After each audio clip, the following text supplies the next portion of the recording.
Hello friends, எல்லாருக்கும் வணக்கம். Welcome to சிண்டு ஜான் சேனல்.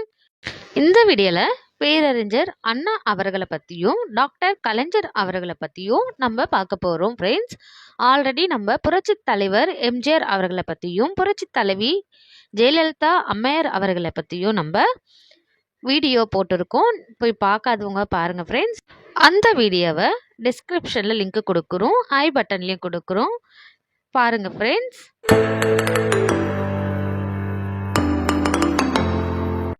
வாங்க நம்ம வீடியோக்குள்ள போகலாம்.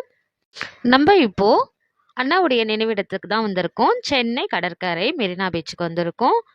பாருங்க எவ்வளோ அழகா இருக்கு, ரொம்ப பசுமையா இருக்கும், நல்லா பீஸ்ஃபுல்லாக இருக்கும். பாருங்க எத்தனை ஜனங்க வந்துட்டு போயிட்டு இருக்காங்க. அவர் மறைஞ்சாலும் அவருடைய மகத்துவம் இன்னும் மறையல. அவர் யூஸ் பண்ண தட்டு வச்சிருக்காங்க மியூசியமில். அண்ணா ரொம்ப ஏழ்மையான ஒரு குடும்பத்திலேருந்து வந்தவர், நெசவாளர். அவர் கஷ்டப்பட்டு தான் அவர் வாழ்க்கையில் முன்னேறி வந்திருக்காங்க. அவர் வாங்கின விருதுகள், யார் யார் கூட அவர் ஃபோட்டோ பிடிச்சிருக்காரு, அவர் எழுதின புக்கு, அவர் யூஸ் பண்ண பென்னு முதல் கொண்டு இந்த மியூசியத்தில் இருக்குது. கண்டிப்பாக நம்ம குழந்தைங்களுக்கும் இந்த இடத்த நம்ம காட்ட வேண்டிய ஒரு முக்கியமான இடமா இருக்குது ஃப்ரெண்ட்ஸ். நீங்கள் சென்னைக்கு வந்தீங்கன்னா குழந்தையோட அவரை பற்றியும் அவருடைய வாழ்க்கை வரலாறு பற்றியும் இங்கே நிறைய வச்சுருக்காங்க. புக்ஸில் இருந்து அவர் யூஸ் பண்ணதுலேருந்து அவங்களுக்கு காட்டுங்க.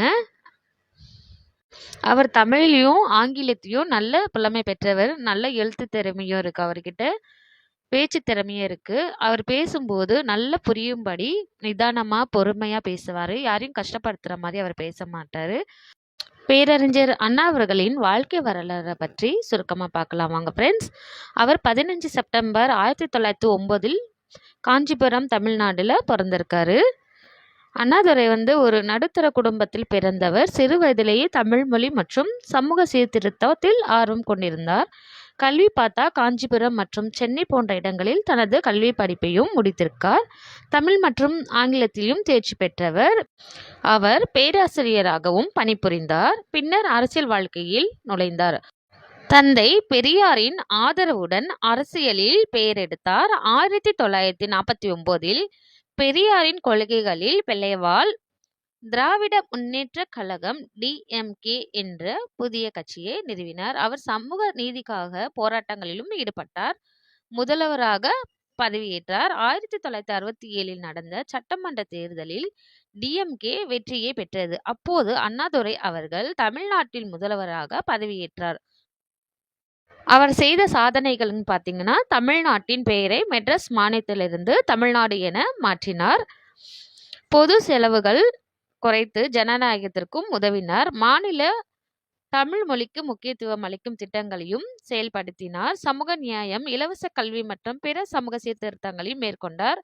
அவர் 1969 பிப்ரவரி 3 அன்னைக்கு மறைஞ்சிருக்காரு. அவரது மறைவிற்கு உலகில் மிக முக்கிய தலைவர்கள் இரங்கலும் தெரிவிச்சிருக்காங்க. அவர் தனிப்பட்ட நேரத்தில் எழுதிய விந்தை உலகம், அரசியல் கவிதைகள் போன்ற நூல்கள் தமிழ் இலக்கியத்திற்கு பெருமை சேர்த்தன. அண்ணாதுரை தமிழரின் பெருமையும் சமூக மாற்றங்களில் முன்னோடியும் ஆனவர். அண்ணாவுடைய நினைவிடம் பாருங்க ஃப்ரெண்ட்ஸ். அழகா பூ போட்டு நல்லா அலங்காரம் பண்ணியிருக்காங்க. ஃபர்ஸ்டெல்லாம் இந்த தடுப்பு சுவர் இல்லை, இப்போதான் தடுப்பு அணை கட்டியிருக்காங்க. எதையும் தாங்கும் இதயம் இங்கே உறங்குகிறது என்ற அவருடைய கவிதையும் அங்கே போட்டிருக்காங்க. எதைக்கும் அவர் அஞ்ச மாட்டார். நல்லா மெயின்டைன் பண்ணுறாங்க ஃப்ரெண்ட்ஸ். நீங்கள் எப்பாச்சும் வந்தீங்கன்னா இங்கே ஒரு விசிட் பண்ணிட்டு போங்க. வாங்க ஃப்ரெண்ட்ஸ், டாக்டர் கலைஞர் அவர்களுடைய நினைவிடத்தை போய் பார்க்கலாம். பாருங்க ஃப்ரெண்ட்ஸ், என்ட்ரன்ஸ்ல இருந்து உள்ளே போனீங்கன்னா சூரிய கதிர்கள் மாதிரி அமைச்சிருக்காங்க. இது நைட் டைமில் பார்த்தா ரொம்ப அழகாக இருக்கும். ஆனால் எங்கள் வீட்டு குட்டீஸ் ரொம்ப அடம் பிடிச்சாங்க பீச்சுக்கு போகணுன்றதுக்காக. நாங்கள் சீக்கிரமாகவே இந்த வீடியோ மேக் பண்ணிவிட்டு பீச்சுக்கு கிளம்பிட்டோம்.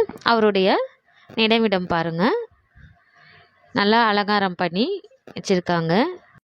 ஃப்ரெண்ட்ஸ், டாக்டர் கலைஞர் அவர்களின் மியூசியம் பார்க்க முடியல, ரொம்ப கூட்டமாக இருந்தது.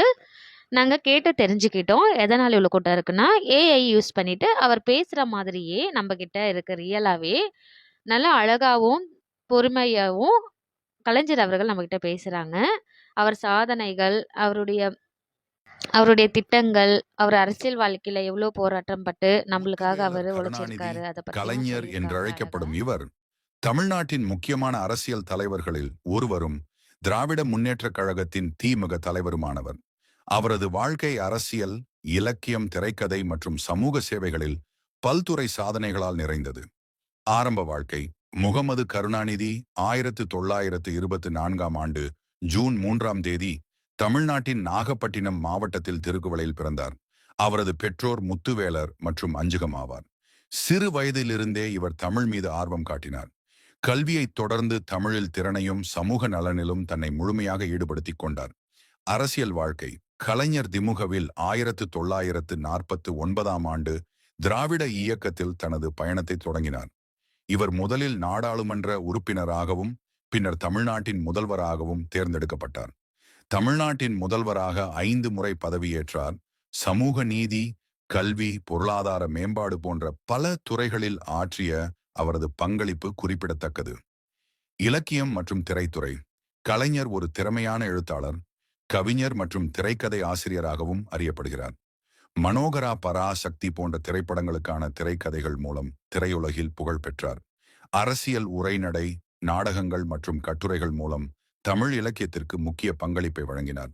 செம்மொழி தமிழ்நாடு என்ற எண்ணத்தை ஊக்குவிக்க அவர் முனைந்தார். சமூக பணி, சாதி ஒழிப்பு, பெண்ணுரிமை, சமூக சமநிலைக்கான அவரது பங்களிப்புகள் முக்கியத்துவம் வாய்ந்தவை. தமிழை அரசு மொழியாக நிலைநிறுத்த, கல்வி மற்றும் மருத்துவ வசதிகளை மேம்படுத்த அவர் பெரும் முயற்சிகளை மேற்கொண்டார். மரணம். 2018ஆம் ஆண்டு ஆகஸ்ட் 7ஆம் தேதி 94ஆம் வயதில் கலைஞர் சென்னை காவேரி மருத்துவமனையில் காலமானார். அவரது மரணம் தமிழகத்திலும் இந்தியா முழுவதும் ஒரு முக்கியமான இழப்பாக கருதப்பட்டது. கலைஞர் ஒரு முழுமையான கலைஞர், அர்ப்பணிப்புடன் பணியாற்றிய அரசியல்வாதி மற்றும் சமூக முன்னேற்றத்திற்காக குரல் கொடுத்த தலைவராக இருந்தார். அழகா இருக்கு பாருங்க, வெளியில இருந்து பார்த்தாவே. நீங்க வந்தீங்கன்னா கண்டிப்பா இங்க ஒரு விசிட் பண்ணுங்க. நல்ல பசுமையா இருக்கு. எவ்வளோ கூட்டம் பாருங்க. அதனால தான் உள்ள போக முடியல. அவர் மியூசியத்துல போனீங்கன்னா இன்னும் கூட்டம் அதிகமாவே இருக்கு. உள்ள போகணும். வெளியிலேயே பார்த்தீங்கன்னா அவ்வளோ கூட்டம் இருக்கு.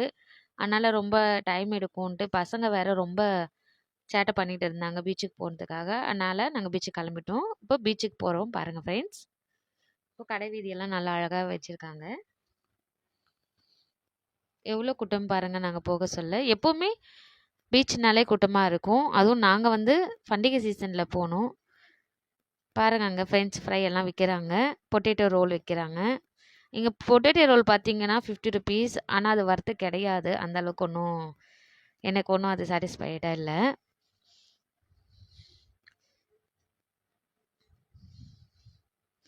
எல்லாமே ரேட்டாக இருக்குது ஃப்ரெண்ட்ஸ் இங்கே.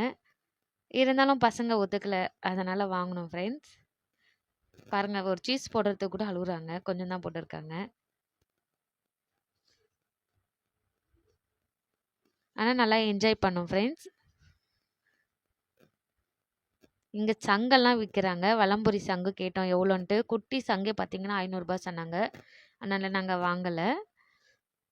ஆனால் நிறைய சங்கு வச்சுருக்காங்க. கடை வீதியெல்லாம் பார்த்தீங்கன்னா நல்லா அட்ராக்டிவாக இருக்கும். ஆனால் பணம் தான் வேணும் வாங்குறதுக்கு. வாங்க இப்போ நம்ம பீச்சுக்கிட்ட போயிடலாம். பீச்சுக்கிட்ட மட்டும் கடை போட்டிருக்காங்க. பசங்க நல்லா என்ஜாய் பண்ணாங்க. நீங்களும் வந்தீங்கன்னா இந்த இடம்லாம் போய் சுற்றி பாருங்கள். நல்லா அழகாக இருக்கும். டைம் போகிறதே தெரியாது ஃப்ரெண்ட்ஸ். நாங்கள் 3 மணிக்கு வந்தோம். வீட்டுக்கு வந்து பார்த்திங்கன்னா 8 மணிக்கு தான் கிளம்பணும். டைம் ஆகுறதே தெரியல. இந்த வீடியோ பிடிச்சிருந்தா உங்களுக்கு சப்ஸ்கிரைப் பண்ணுங்கள், லைக் பண்ணுங்கள், ஷேர் பண்ணுங்கள். மறக்காமல் பெல் ஐகானையும் கிளிக் பண்ணுங்கள். அப்போ தான் நம்ம போடுற வீடியோஸ் உங்களுக்கு உடனுக்குடன் நோட்டிஃபிகேஷனாக வரும். Tata bye friends. நெக்ஸ்ட் வீடியோவில் மீட்